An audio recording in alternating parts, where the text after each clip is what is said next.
plus. Il est bientôt l'heure de savourer le fromage pur brebis Pyrénées. Osez, vous allez l'adorer. Vous écoutez Sud Radio, il est 13h. Parlons vrai. L'essentiel de l'information avec Olivier Montaigu. Bonjour à tous. Christophe Détinger, interpellé par les forces de l'ordre et placé en garde à vue. C'est cet ancien boxeur de 37 ans vivant en région parisienne. Il s'est rendu de lui-même. Il était recherché après les violences en marge de la manifestation parisienne des Gilets jaunes samedi. Il avait été filmé en train de frapper plusieurs policiers à coups de poing. L'une des premières figures du mouvement, Jacqueline Moreau, a annoncé la création de son parti politique, parti baptisé Les Émergents. Elle compte appeler à une grande réforme de la fiscalité et à remettre le social sur la table. Y aura-t-il un fichier national pour les casseurs lors de manifestations ? C'est en tout cas ce qu'appelle le syndicat de Police Alliance de ses vœux, après 8 semaines de mobilisation et d'incidents. Une idée également défendue ce matin par le patron de La République En Marche, Stanislas Guérini. Le procès du cardinal Barbarin, soupçonné de non-dénonciation d'agression sexuelle sur mineurs, il s'ouvre aujourd'hui à Lyon. Lui et 5 autres co-accusés n'auraient jamais signalé des abus sur des dizaines d'enfants par un prêtre du diocèse dans les années 70 et 80. La défense a plaidé l'irrecevabilité ce matin pour un vice de procédure. 4 ans après l'attentat contre Charlie Hebdo, des cérémonies d'hommage aux victimes ont eu lieu ce matin dans le 11e arrondissement de Paris. La maire de Paris, Anne Hidalgo, la garde des Sceaux, Nicole Belloubet, et le ministre de l'Intérieur, Christophe Castaner, étaient présents devant les locaux de la rédaction décimés par les frères Kouachi en janvier 2015. Problème de budget ou bien un cadeau retiré aux plus riches ?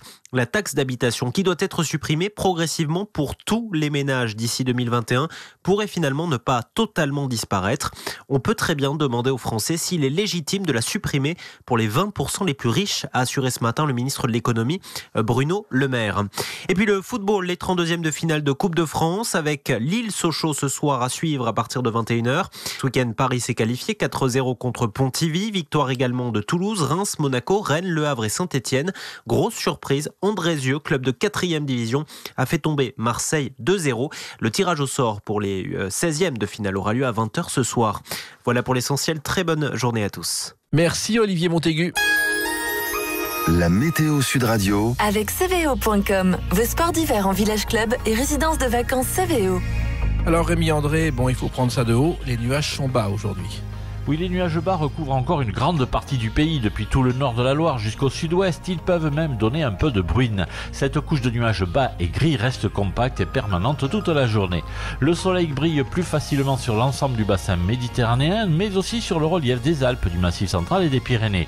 Mistral et tramontane faiblissent un peu, soufflant encore jusqu'à 50 ou 70 km/h en rafale.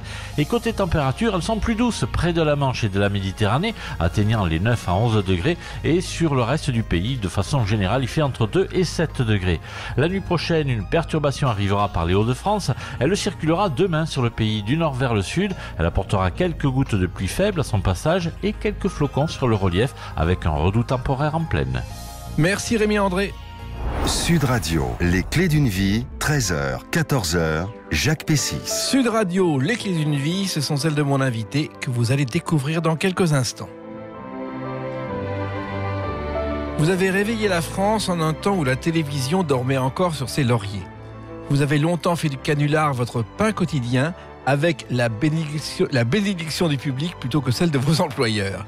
Avoir grandi dans une famille du spectacle ne vous empêche pas aujourd'hui de jouer les fils naturels. Bonjour Vincent de Sagna. Bonjour. Alors vous venez d'être à l'affiche à Paris au théâtre avec une pièce qui va partir en tournée, L'Ordre des choses. Exactement. On va en parler longuement, mais on va revenir sur votre parcours qui est assez complet et assez varié. Et on va essayer de savoir un peu qui vous êtes à travers des dates clés. Avec plaisir. Alors la première ne vous concerne pas directement, parce que je pense que vous n'étiez pas encore de ce monde, mais elle est importante, c'est le 4 février 1963. Ah oui? Ça vous dit quelque chose? Pas du tout. Alors écoutez ceci.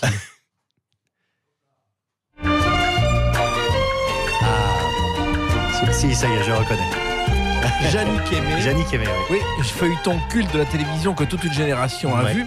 Et il se trouve que le réalisateur, tout le monde se souvient de son nom, c'est Jean-Pierre de Sagna, votre père. Exactement. Ouais, c'était sa première réalisation. Et ça a été un tabac. C'est-à-dire que moi, je me souviens, enfant, 19h40, on ne manquait jamais un épisode. Bah oui, et ça a rendu célèbre le Solex aussi. Oui, le vélo Solex qui s'est vendu à des milliers d'exemplaires. Exactement. Le vélo Noir type 2200, exactement. Ah, voilà. Et ce feuilleton, il y a eu 2 fins, ce qui n'arrivait jamais. Ouais. Il y a eu un sondage pour choisir la bonne fin. Ben oui. Est-ce qu'elle devait partir avec le voyou ou avec le gentil? Ouais. Moi, je serais parti avec le voyou. Ben oui, mais elle est partie avec le gentil, Ouais. hélas. Et il y avait 2 communes, Chimaux et Lançon, qu'on voyait au début du générique, mais qui n'existaient pas. Et pendant des années, les gens ont cherché ces communes de voilà. Chimaux et Lançon. C'est dingue. Vous en avez entendu parler de ce feuilleton, vous l'avez vu? J'en ai entendu parler. Vous l'avez vu en DVD ou en cassette, Vincent Alors, de Sagna? j'ai vu des extraits. J'ai vu des extraits, sachant que c'était mon père qui avait réalisé ça. Mais sinon, non, j'ai pas eu. C'est-à-dire que j'ai bloqué un peu plus tard sur Friends, la série Friends. C'est autre chose, ça n'avait rien à voir. Rien à voir. Alors, votre père donc est un réalisateur de télévision qui a fait beaucoup de séries, qui a appris le métier avec André Hunebelle. Sur les Fantomas et les OSS 117. Voilà, et le Bossu. Et le Bossu aussi. Et Fantomas avec De Funès et avec Jean Marais. Exactement. Et vous, ça vous a donné envie de faire ce métier, Vincent de Sagna? Alors, j'ai un grand frère, j'ai 2 grands frères, mais celui qui est plus proche de moi, François, en âge. On a baigné dedans, on a grandi dans cet univers-là, mais il n'y a jamais eu d'envie spéciale jeune de faire la même chose que nos parents. C'est venu petit à petit, grâce aux références, à l'ambiance dans la famille, à tout ça. Oui, voilà. oui, parce qu'à l'époque, des réalisateurs de télévision, il y avait des séries qui se faisaient, et vous n'étiez pas nombreux. Et non, ils n'étaient pas beaucoup. Et puis c'est une autre époque, il n'y a pas beaucoup de chaînes.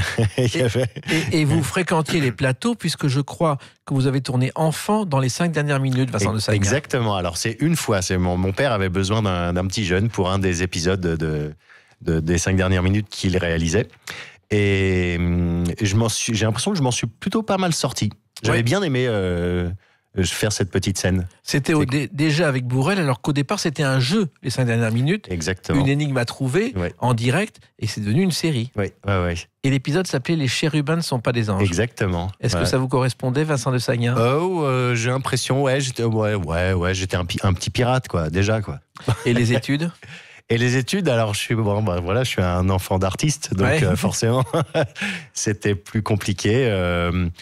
J'étais un gentil élève, un gentil élève qui était pas un peu dans la lune. J'ai préféré regarder par la fenêtre. Et puis je dessinais bien, je faisais bien de la musique, le sport. Mais voilà. D'ailleurs, vous avez fait des études au départ qui n'ont rien à voir avec le cinéma. Je crois que c'est les arts plastiques. Exactement. Alors même avant les arts plastiques, j'ai fait un CAP de photographe. Voilà, je suis allé jusqu'au bout. Et après, j'ai enchaîné avec un brevet technicien spécialisation architecture d'intérieur. Voilà, je suis architecte d'intérieur. Oui, et ça vous sert? Pas du tout. Voilà. Parce que finalement, en général... je continue à dessiner un petit peu, mais voilà. Pour le plaisir. Pour le plaisir. Mais alors, Vincent de Sagna, en général, un jeune comédien, il prend des cours de comédie, il fait les cours Florent ou autres cours. Vous, pas du tout. Non. Je pense que c'est aussi grâce à mon grand frère, aussi, François, qui a commencé à avoir des prétentions en réalisation. Donc, et puis, comme on faisait les imbéciles depuis tout jeune... automatiquement, naturellement, c'est venu que lui s'est mis derrière la caméra et moi devant, et puis voilà. Il y a eu un premier court-métrage, je crois, qui s'appelait Kaléidoscopie. Kaléidoscopico. Qu'est-ce que c'est? Alors à la base, c'est le titre d'un morceau du trompettiste Dizzy Gillespie, et qui durait un peu plus de 5 minutes. Et un soir, dans la chambre de mon grand frère, en écoutant ce morceau, et ça nous a beaucoup inspiré. Et on a commencé à délirer, à imaginer une situation grâce à la musique, par rapport à la musique. Donc on a tourné en Super 8, c'était notre premier court-métrage. On a tourné en Super 8 muet, les images correspondantes de ce qu'on avait imaginé de cette musique. Et alors qu'est-ce que c'est devenu ce court-métrage? Alors on a gagné 1 ou 2 prix dans des petits festivals de court-métrage parisiens. C'est l'histoire d'un mec qui va vivre... une grande aventure, il se réveille le matin, il part des mariachis, il se fait réveiller par des mariachis, et après il essaye de prendre son bus, il rate le bus, et tout le court-métrage c'est la course dans la rue après le bus, et arrivé à la fin où il réussit à rentrer dans le bus, mais c'est le terminus, et il rentre chez lui.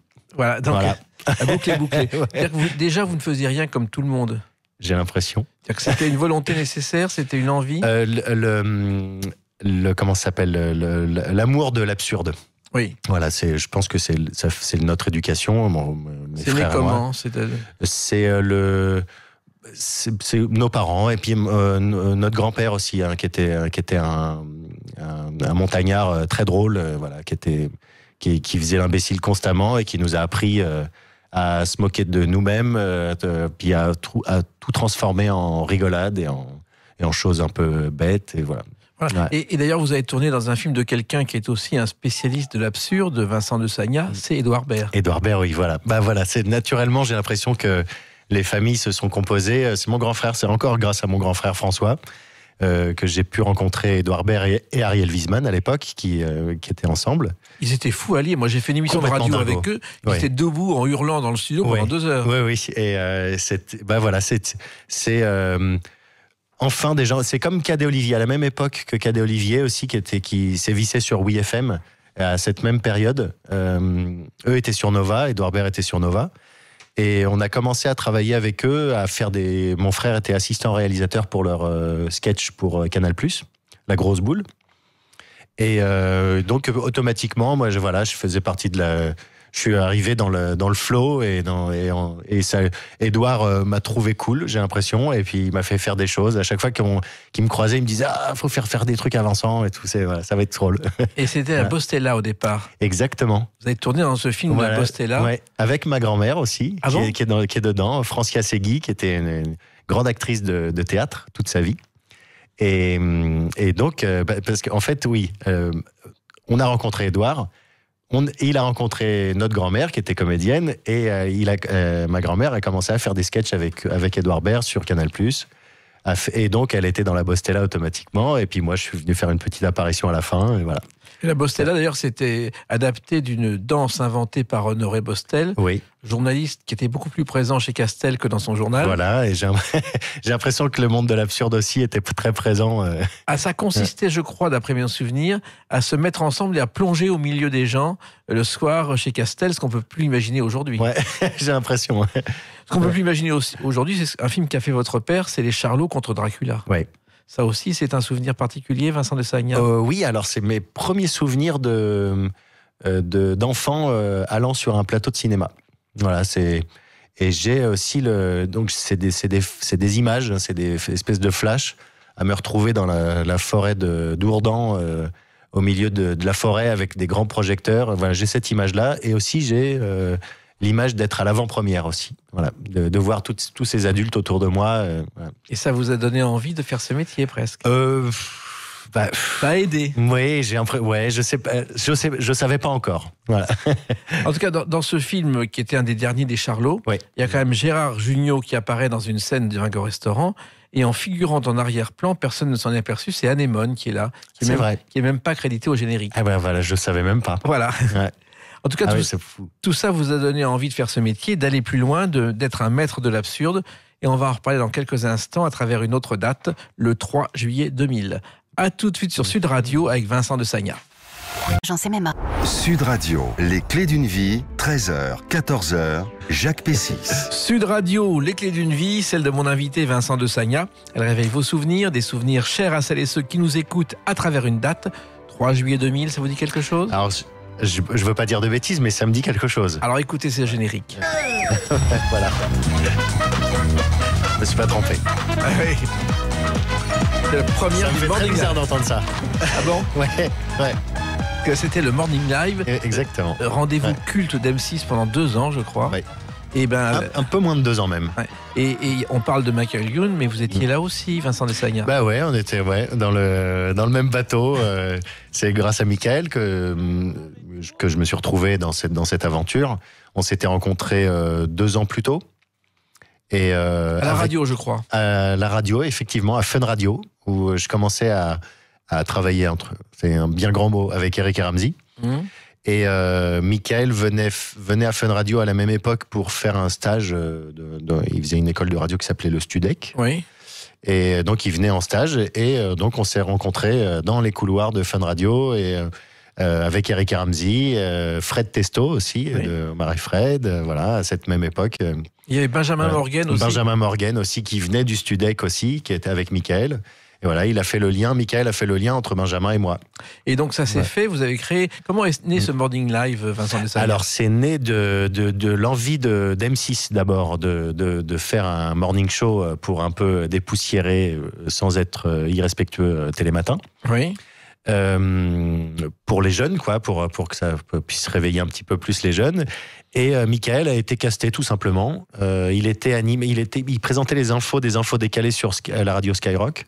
Et il a été repéré par Jérôme Foucret, qui était l'ancien patron de Fun TV, qui maintenant est le patron de W9, la chaîne W9. Donc c'est lui qui a entendu, c'est Jérôme Foucret qui a entendu Michael à la radio et qui s'est dit tiens, on va essayer faire un essai donc au mois de juillet pour Michael, et au mois d'août Arnaud Gidouin, le comédien. Oui. Et donc au mois de juillet, Michael a fait ses 3 semaines d'antenne.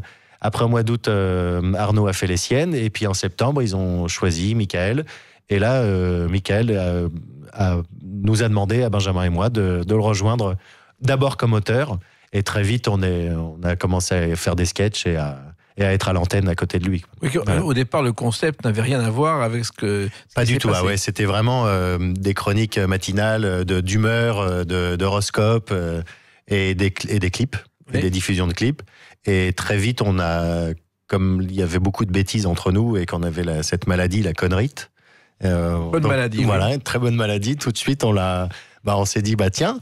Et même au début, les premiers sketchs, les premières boîtes à images, c'est la fameuse séquence où Michael gueulait le slogan de l'émission avec le mégaphone.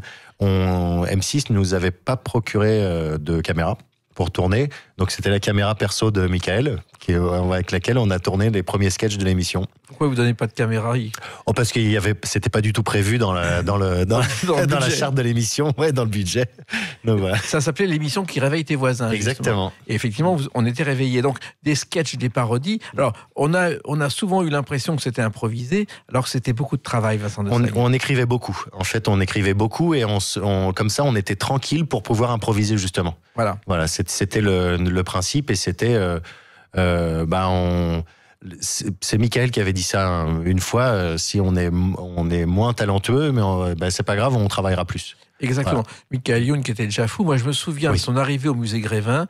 Il avait traversé Paris dans une sorte de camion-grue, avec la statue à côté de lui, c'était délirant. Déjà, alors voilà, c'est ça. Michael a sa statue au musée Grévin. Oui. Rien que ça, je trouve ça tellement cool. Alors, ces parodies, justement, Vincent de Sagna, il y avait Love Story, qui est devenu Placard Story, les L5 de Popstack sont devenus F3. Ouais, les F3, on en a fait beaucoup de bêtises. On en a dit beaucoup aussi, de bêtises. Dans le sommet, c'est quand même, lorsque je crois que vous avez, il arrive dans la rue, vous avez une baguette à la main, ça c'est mémorable. Mais, alors, je pense c'est-à-dire qu'il a du fromage, de la crème de fromage sous le bras. Oui. Je racle avec j'ai du pain avec moi et un couteau, donc forcément, je racle son dessous de bras et je l'étale sur une tartine de pain. Enfin, c'est absurde. Enfin, c'est beaucoup la fatigue en fait qui nous faisait faire ce genre de choses. Oui, mais ça faisait rire tout le monde. Ouais, c'est devenu culte en plus. J'ai l'impression. C'est devenu une espèce de référence. On m'en parle beaucoup. Oui. Je m'appelle beaucoup Morning Live. Exact. Ou Michael Youn, quelquefois. Ou Michael Youn aussi, oui. Mais ça me va très bien. Vous étiez dans une tradition qui était une tradition des canulars de Francis Blanche et autres. En fait, on est très... Alors, on a été... Je pense que c'est inconscient, parce que nos références, vraiment...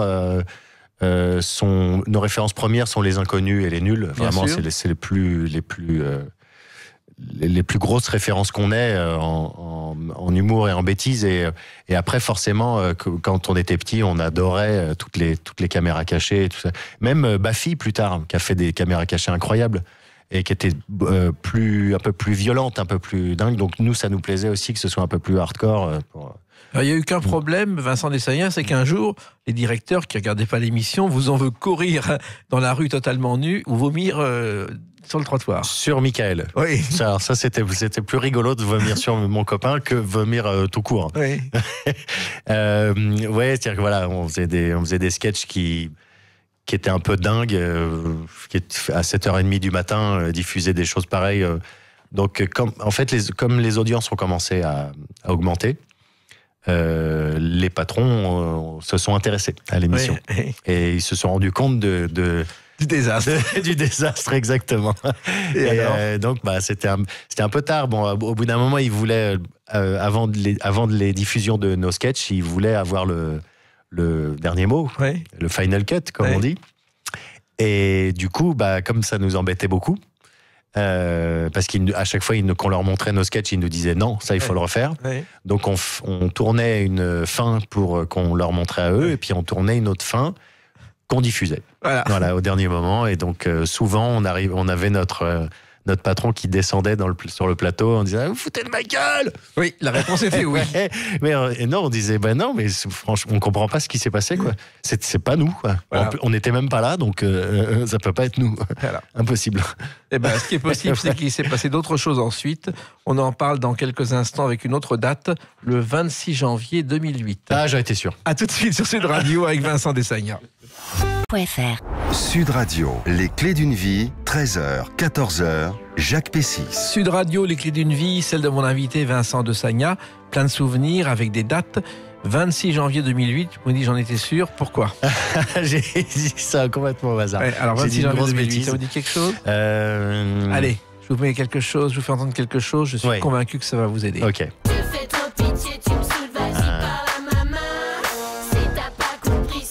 Fatal Bazooka. Le groupe Fatal Bazooka. Et ce jour-là, c'est pas n'importe quel jour, vous remportez les Energy Music Awards dans la catégorie clip de l'année, ce qui est assez inattendu, Vincent Dessagna. Mais on a eu plein de récompenses pour ces bêtises en musique. Alors, vous vous souvenez de ce soir-là où vous remportez un Energy Music Awards qui était improbable? Alors moi, j'y étais pas pour cette récompense-là. Ah bon? C'est Michael qui a été recevoir le prix. Moi, je me souviens surtout de l'année d'avant ou même encore avant, je crois, où on a fait l'introduction de l'émission.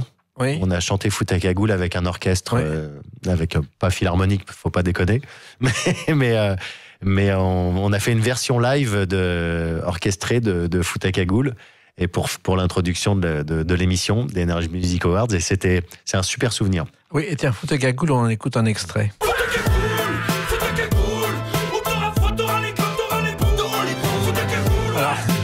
C'est du faux rap, c'est clair. Ah non, c'est du vrai hip-hop. Oui, mais enfin, c'est du vrai rap. Oui, mais enfin, c'est un rap parodique quand même dans les paroles. Bien sûr. Et alors, il se trouve que je ne sais pas si vous le savez, mais les pompiers de l'aéroport de Genève, en 2006, ont fait un clip Fout à cagoule pompiers. C'est vrai. Ils l'ont diffusé sur Internet et ça leur a valu les pires ennuis, les réprimandes. Ils se sont servis du matériel et ils ont porté atteinte à l'image des pompiers. Exactement. Il faut pas plaisanter avec Fout à cagoule. Alors expliquez-moi au départ comment tout ça est né, parce que c'est assez délirant. Alors ça c'est né dans l'émission Le Morning Live. Bien sûr. On faisait donc des parodies d'émissions de rap. Oui. Une parodie d'émission de rap qui s'appelait Rap à gogo. 50% rap, 50% gogo. Alors je me demandais pas pourquoi, j'en sais rien. C'est comme ça. C'est la fatigue. Oui. Et donc du coup on a créé Alors moi je suis très fan de rap français depuis toujours, depuis que ça existe. Donc fin des années 80, voilà, au siècle dernier. Oui.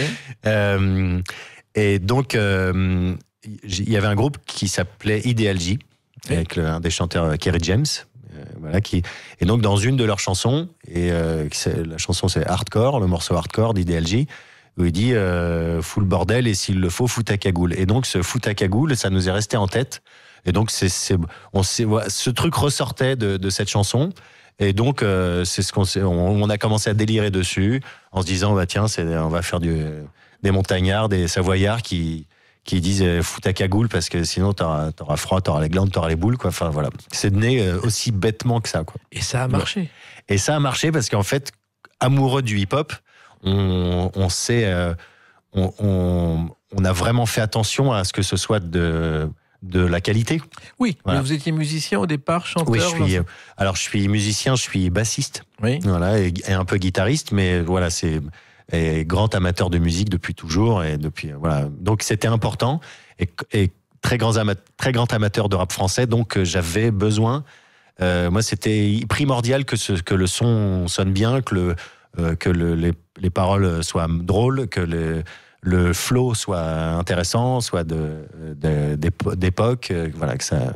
Et ça a touché le public à votre surprise générale. Oui. Enfin, alors, on s'est dit, on a, en fait, on n'était pas surpris. Enfin, non, pas pour ça.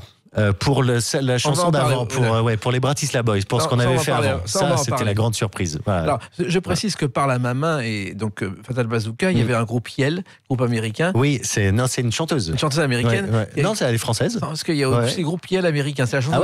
Et comment elle est arrivée là-dedans, cette chanteuse? Parce que c'était à l'époque de cette chanson, elle avait fait 2-3 tubes qui fonctionnaient bien, qui avaient bien marché. Donc voilà, elle était un peu dans la hype, quoi. Donc voilà, on s'est dit voilà, pourquoi pas faire un duo avec elle et tout. Et puis elle est marrante, elle est drôle. Par la main, il est cool le morceau. Oui. Alors Vincent de Sagna, effectivement, la grande surprise, ça a été les Bratislava Boys, un groupe totalement fictif. Oui, en fait, voilà, ça vient du Morning Live également. C'était une parodie de l'Eurovision. Oui. À la base, on s'est dit, on voulait faire un sketch où on parodiait l'Eurovision. Et donc, cette bêtise est née. On avait un clavier Yamaha avec des sons préprogrammés. Oui. Et donc, c'était la touche 37. C'était le ska. Oui. Et on a appuyé sur le 37. Et donc, ça a donné la musique de Stache Tache. Et voilà. Et on faisait ça dans l'émission. Tout le monde nous disait, ah là là, c'est trop marrant, il faut le sortir en single. Donc nous disions, oh non, n'importe quoi.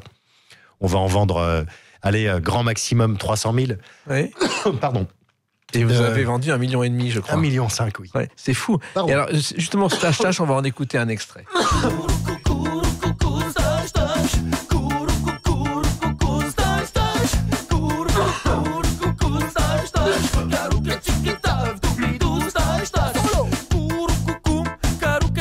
Alors, on ne comprend rien aux paroles, vraiment rien.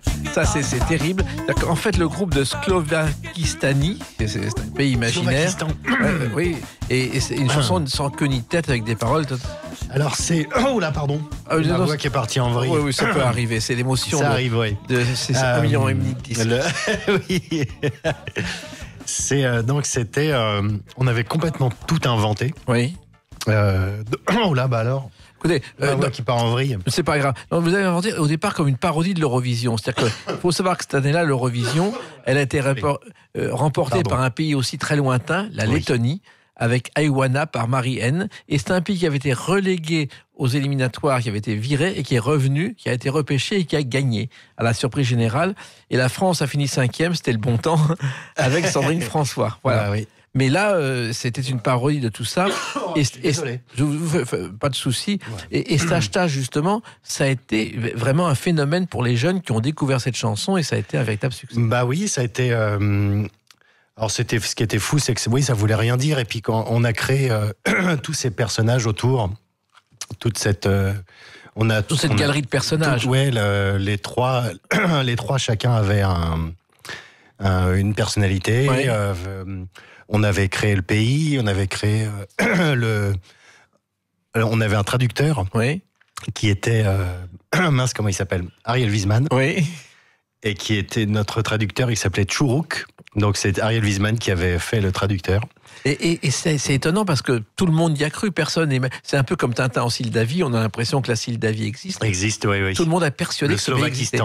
Oui. Et on avait créé aussi un faux président. Oui. Tout, on expliquait que les paroles de Stache Tache, ça voulait dire un réfrigérateur pour tous. Oui. Voilà. Ça a marché. C'était absurde. Et ce qui était drôle, c'est en fait, c'est dans les pays européens. Oui. Où ça a le plus pris. Oui. C'est-à-dire que on a. À l'époque, un peu plus tard, un peu plus après nous, il y avait ce fameux groupe, comment ça s'appelle, qui avait fait. Un groupe de l'Europe. Comment il s'appelait eux? Oui. Ozone. Voilà. Le groupe Ozone, on copiait sur nous. Oui. En fait, non, tout le monde pensait qu'on avait copié sur eux, mais 3 ans avant eux. Oui. Donc voilà, c'était un peu le problème. Ça aurait pu continuer, vous auriez pu faire d'autres groupes comme ça, Vincent de Sagna. Oui, enfin, alors après, c'est l'inspiration et puis aussi la fatigue, non? Non, puis surtout l'envie de de passer à autre chose, et puis qu'on avait bien, voilà, ça nous avait fait marrer, on passe à autre chose, quoi. Oui, et l'autre chose, c'était le cinéma, parce que les sketchs à la télévision, c'est une chose, le cinéma, c'est autre chose. Au départ, on vous a proposé d'adapter le Morning Live au cinéma, et vous avez préféré faire La Beuse. Exactement. Alors, oh là, je suis désolé. Pas de souci. Allez-y, toussez un bon coup. C'est tout. Hein. Voilà. Je suis désolé. Est-ce que vous avez un mouchoir? On va vous trouver un mouchoir. Ah ouais, je suis désolé. À la radio, ça se voit pas. On va trouver ça tout de suite. Oh là là, j'ai honte. Non, mais alors, il faut savoir que c'est l'hiver. Le film s'appelait Wesh la Beuse. Oui. Et Wesh aujourd'hui est encore une expression que tous les adolescents emploient régulièrement dans les lycées. Wesh ceci, wesh ça. Et c'est né comment cette expression? Alors, Wesh, alors c'est assez vieux, hein, quand même. La Beuse, en fait, c'est un producteur de rap qui s'appelle Toffa, qui produit les plus grands artistes de rap français, qui est à l'origine de ce film, qu'il a coécrit. Et quand Pathé a voulu produire ce film, ils ont fait appel donc à Michael. Et Michael devait passer des essais.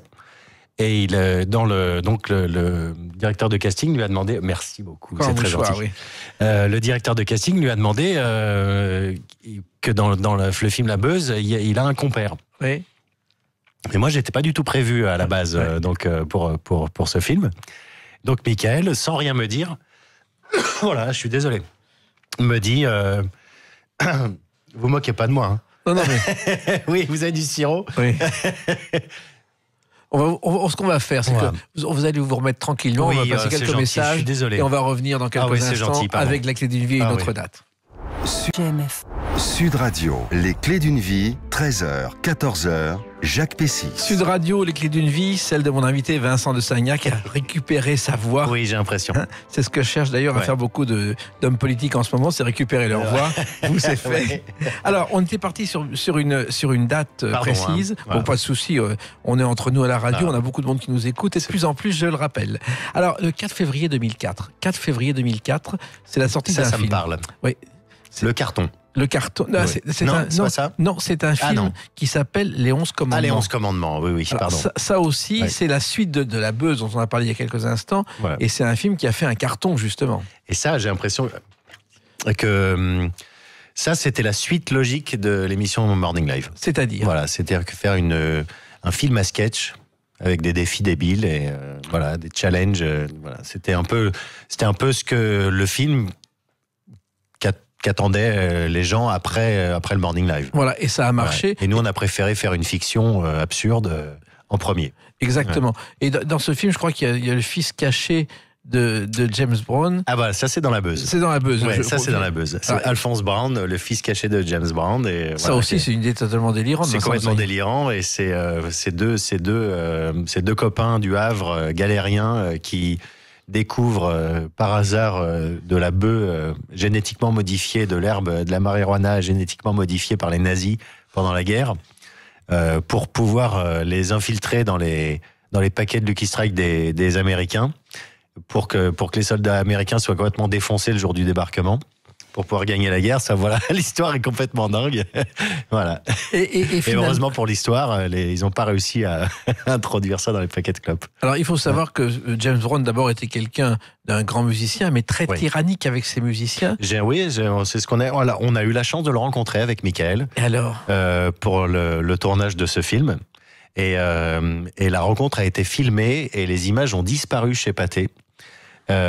Donc Michael le prenant James Brown dans ses bras en lui disant, en l'appelant papa, moi qui lui serre la main, qui est un fan, il dit il faut que je te trouve un cadeau. Donc il va dans la pièce d'à côté, il prend un coussin, il offre un coussin à James Brown. Enfin, elle est complètement folle. Ce moment était complètement fou. Et oui, il était déjà bien momifié quand on l'a. Et comment était-il venu sur le tournage? En fait, c'est nous qui avons été à sa rencontre. C'était un de ses derniers concerts au Palais des Congrès de Porte-Maillot. Et donc, on a réussi à aller dans sa loge, pour pouvoir le rencontrer. Il était un peu surpris, je pense. Oui, il n'a rien compris surtout de ce qui se passait. Parce qu'en fait, il faisait très attention à son image et à ce que à ce que véhicule ces chansons. Il voulait pas, par exemple, que ces chansons soient utilisées pour des films qui parlent de drogue ou d'alcool. Et ben là, c'est-à-dire que voilà, c'était mal tombé. En même temps, il faut savoir que c'était quelqu'un qui est très particulier. Il surveillait chaque musicien. La moindre fausse note, les musiciens étaient à l'amende. Oui, ouais. Et il prenait de l'argent sur les cachets pour faire des économies, et il en prenait beaucoup. Alors effectivement, il était sympa, hein. Très sympa, oui. Finalement, vous avez fait en France, Vincent de Sagna, ce que les Monty Python ont fait à la télévision britannique pendant des années. On était très fans des Monty Python. Avec Michael, ça c'était vraiment une de nos autres références. C'est les Monty Python, c'est vraiment cet humour. Alors là, pour l'humour absurde, là c'est vraiment les plus forts, quoi. Et il y avait un premier film de sketch qui s'appelait Pataquès qui est sorti dans les années 70, qui a intéressé absolument personne. Les salles étaient vides, et c'est après qu'ils ont débuté et vraiment avoir eu du succès. C'est incroyable ce qu'ils ont fait. Et vous, finalement, vous auriez pu continuer dans ce genre-là, à vous amuser avec Michael Youn, et puis vous avez changé un petit peu de catégorie. Ouais, on essaye, on tente d'autres choses. Voilà, en fait, c'est plus ça que d'arrêter de faire quelque chose qui fonctionnait. C'est-à-dire plus justement de la curiosité de tenter d'autres délires. Voilà, d'autres délires seuls, parce qu'au départ, Vincent de Sagna, votre caractéristique, c'est que vous avez fait toujours partie d'une bande. Oui, j'aime bien. J'aime bien ça. J'aime bien être au milieu quand ça réfléchit, quand ça dit que des bêtises toute la journée, quand on construit des choses, j'aime bien. Vous appelez ça vos compagnons de bêtises, je crois. Exactement. Et puis finalement, un jour, vous êtes retrouvé seul au cinéma. Oui. Il y a eu Le Carton d'abord. Oui, tout à fait. Le Carton, c'est un film particulier de Charles Nems qui vous a marqué, qui est important pour vous. Oui, c'est produit par Sébastien Fechner. Oui. Qui est le neveu de Christian Fechner, célèbre producteur de cinéma, tout à fait. Et le fils de Jean-Guy Fechner, qui faisait partie des Charlots. Pardon, ça recommence. Désolé. Dès que je parle de moi, c'est terrible. Mais on va continuer quand même à parler de vous. C'est le problème. Et donc, ce film est important pour vous ? C'est important, oui, parce que Sébastien Fechner m'a fait confiance et c'est mon premier rôle principal. Voilà. Et ça a marqué beaucoup le public ? Oui, j'ai l'impression, ça a plutôt bien marché. Ça a fait un peu plus de 400 000 entrées, je crois. Mais il y a eu surtout derrière Babysitting.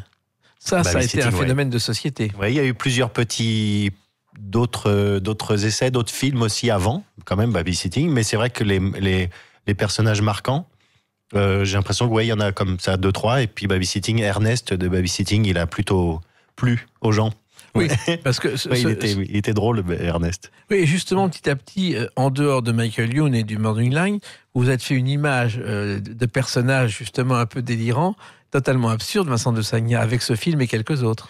Bah oui, j'aime bien ça. En fait, ce que j'aime, moi, c'est d'essayer de créer des vrais personnages de cinéma.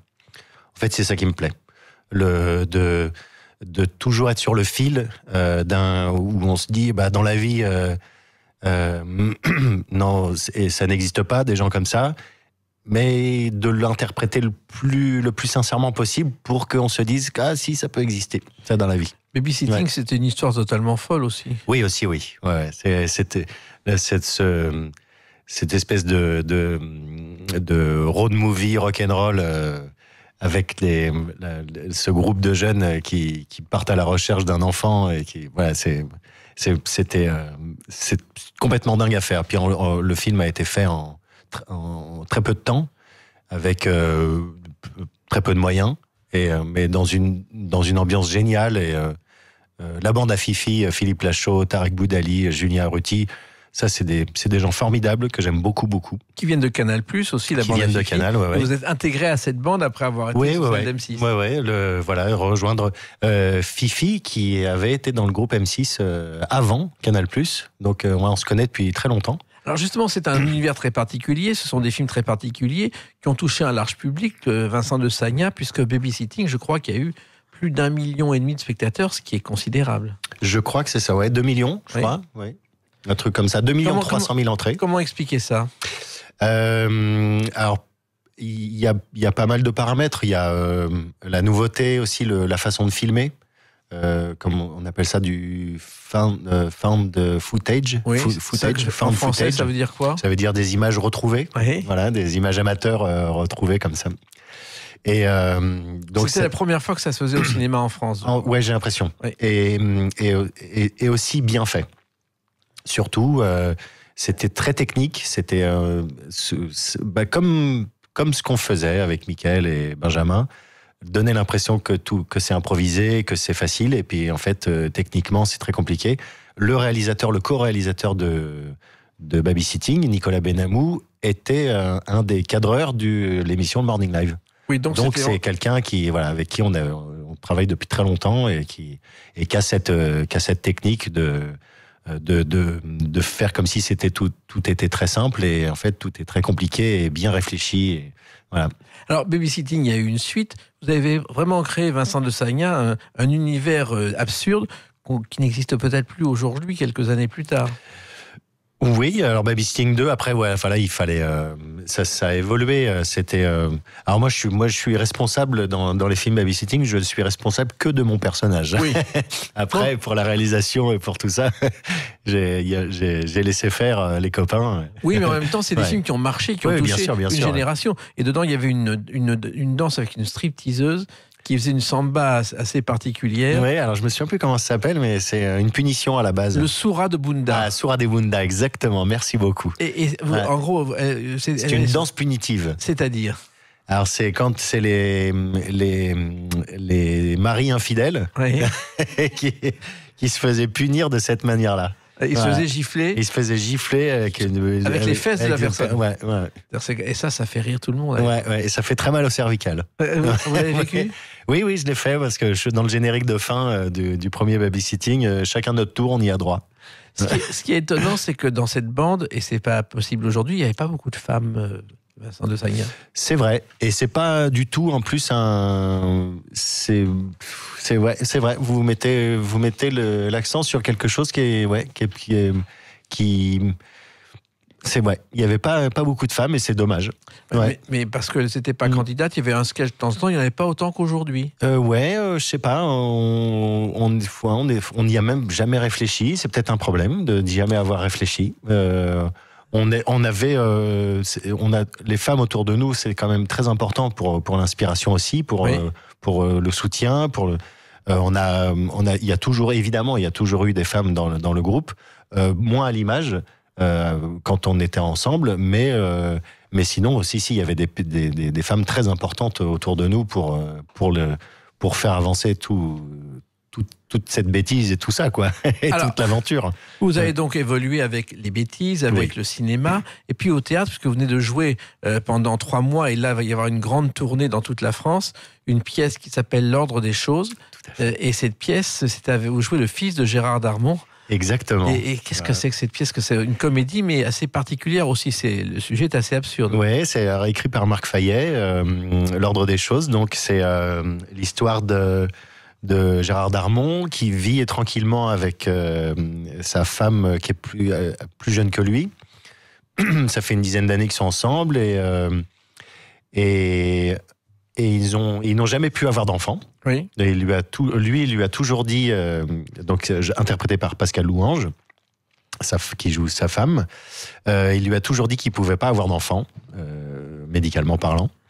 Et donc, et moi, un jour, je débarque en lui disant que je suis son fils, voilà, et que j'ai fait des recherches pour le retrouver. Et donc, sa femme ne comprend plus rien, en lui demandant, mais pourquoi ça fait des années que tu me dis que tu peux pas avoir d'enfant, donc qu'est-ce qui se passe? Voilà. C'est quoi cette histoire? Exactement. Ouais. Alors, ça, c'est une pièce que vous avez jouée pendant 3 mois à Paris. Ouais. Mise en scène par Richard Berry. Absolument. Il va y avoir une grande tournée.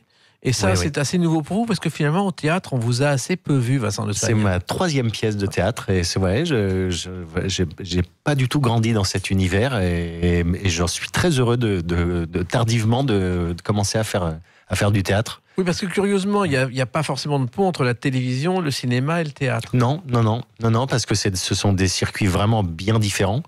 Et puis ça prend du temps. Alors si on vient du théâtre, forcément, c'est plus facile. J'ai l'impression que de toute façon, venant de la télévision, c'est quand même un petit peu plus compliqué après pour... Et comment vous êtes arrivé dans cette aventure ? Alors c'est une histoire très très banale d'agent. Voilà. C'est On vous a repéré. Voilà, j'ai été proposé pour interpréter le rôle du fils. Et donc ça a tout de suite marché. Ça a tout de suite. Ouais. Et votre première pièce, c'était il y a en 2011. Tout à fait. Fume cette cigarette, mise en scène par Édouard Molinaro, Oui. qui a été, je crois que ça a été sa dernière mise en scène, qui est un metteur en scène fabuleux, qui avait fait L'Emmerdeur, qui avait fait Mon J'ai eu oncle beaucoup Benjamin. de chance de commencer le théâtre de cette manière-là. Et alors, ce qui est drôle, c'est que moi, c'était ma première pièce de théâtre en tant que comédien, mais Édouard Molinaro, c'était sa première pièce de théâtre en tant que metteur en scène. Exactement. Aussi. Et donc, il y avait 2 débutants sur 3, avec Axel Lafont. Et puis, alors, il y a quelque chose aussi qui compte pour vous plus que tout, et un film important, c'est Skate or Die. Skate or Die, oui, alors c'est plus le titre, parce que le film en lui-même est pas fou, mais c'est produit par mon copain Sébastien Fechner, avec qui j'avais fait le carton. Et c'est important parce que sur le tournage, j'ai rencontré un jeune skateur comédien, Mickey Mahut, qui était un des 2 rôles principaux de ce film, Skate or Die.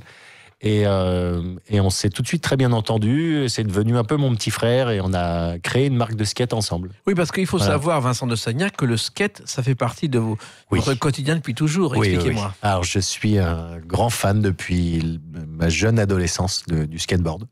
Voilà, j'ai découvert, c'est un copain qui un jour, il avait son grand frère lui a montré une vidéo de skate. Donc, lui, il me l'a montré. Et je suis tombé fou amoureux de ce sport. Ah bon? J'ai trouvé ça génial. Je voulais faire ça. Et puis aussi dans Retour vers le futur. Oui, ce film justement dont on va entendre le générique. Ouais. Oh là là. Ouais, Carda, il y a une scène, Vincent de Sagna, où on voit Marty McFly. Ouais, qui s'accroche à un 4x4. Conduit par Steven Spielberg, d'ailleurs. Exactement. Et ça vous a marqué. Et ça m'a marqué. Et le lendemain, après avoir vu ce film, j'ai demandé à ma mère de m'acheter un skate. Et donc, on a été chez... c'était une grande surface. Oui. Voilà. Et depuis, le skate fait partie de votre quotidien. Dans plusieurs films, vous avez joué. Et puis vous en faites le week-end. Ouais, alors de moins en moins, parce que mes genoux me disent d'arrêter. Oui. Mais sinon, c'est quelque chose qui fait partie vraiment de ma vie. J'adore ça. Vraiment, Et le premier film, d'ailleurs, que moi je me souviens, j'ai vu, c'était Trocadéro Bleu Citron, qui était de Michael Schock, où il y avait du skate pour la première fois, place du Trocadéro. Ça, c'est fou de parler de ça, c'est dingue. Parce que on a totalement oublié ce film aujourd'hui. Je crois que le metteur en scène a fait 2 autres films ensuite, mais c'était culte. C'était une référence, surtout pour découvrir le Trocadéro, c'est devenu le lieu culte du skateboard parisien et français. Et ce qui, j'espère, sera culte, c'est un film qui s'appelle Raoul Taburin, Un secret, qui sort en avril, votre prochain film, d'après un scénario de Sampé. Oui, exactement. C'est l'adaptation d'une bande dessinée de Sampé, du même nom, Raoul Taburin. C'est les aventures de ce Raoul Taburin. C'est cette personne qui devient une légende du cyclisme dans son village de Provence. Sans avoir jamais réussi à faire de 3 coups de pédale de vélo.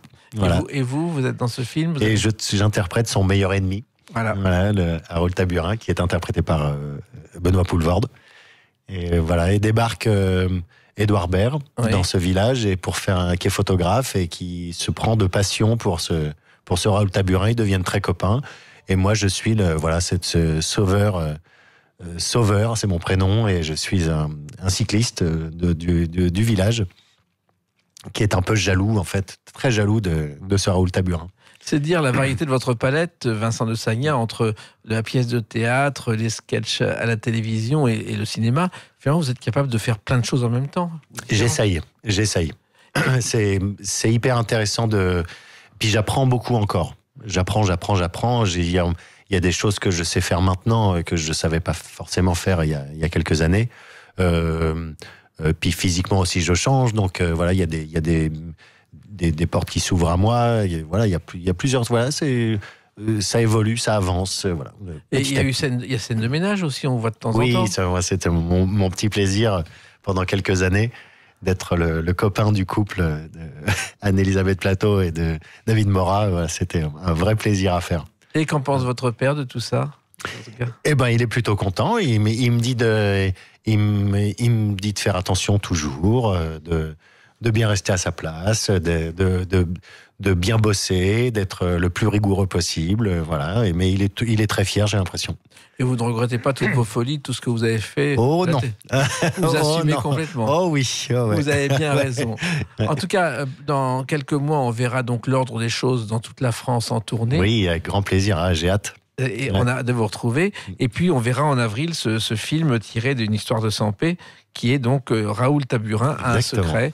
Et puis, je suis sûr que vous ferez encore beaucoup d'autres choses. Bah, j'espère bien. En tout cas, vous serez toujours le bienvenu pour en parler. C'était un plaisir. Et réciproquement, vous serez toujours le bienvenu pour en parler sur Sud Radio, ou comme vous, nous parlons vrai, Vincent de Sagna. Dans quelques instants... Salut, gros bisous. Voilà, on va retrouver Brigitte Lahaie comme tous les jours. On lui fait de gros bisous, on lui souhaite une bonne année. Et nous, on se retrouve demain à 13h pour d'autres clés d'une vie. Merci encore, bonne journée, plaisir, à demain. salut.